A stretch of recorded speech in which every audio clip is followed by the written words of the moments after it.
God gave a man a clear instruction. He obeyed perfectly.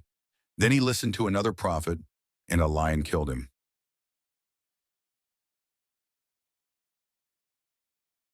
At that time, Israel was ruled by a king who had turned away from God. Altars were built for false worship. God's word was ignored. God sent a young prophet with a clear and direct instruction. He was to speak against the altar. He was not to eat, he was not to drink, and he was not to return the same way he came. God's instruction was specific, and it was personal. The prophet obeyed.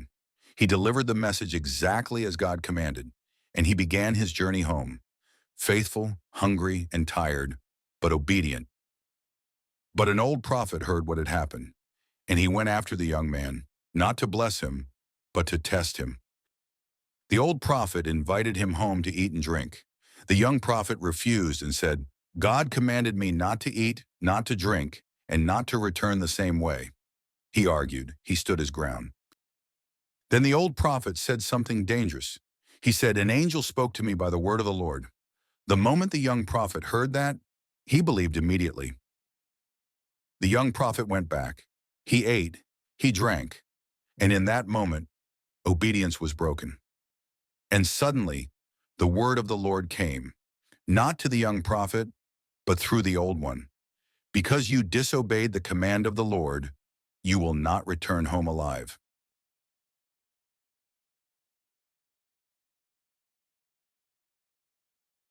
On the road home, a lion met him. The lion killed the prophet, yet did not eat the body. The donkey stood untouched. There was no blood on the ground. This was not a natural death. This was divine judgment, clean, intentional, undeniable. The old prophet mourned him, but regret does not cancel consequences. Tears do not erase disobedience. Here is the lesson. If God gives you an instruction directly, and he wants to change that instruction, he will tell you himself. He will not send another voice to override his own. So ask yourself, was this truly God, or was it a counterfeit voice? Not every voice that sounds spiritual is sent by God, and partial obedience is still disobedience.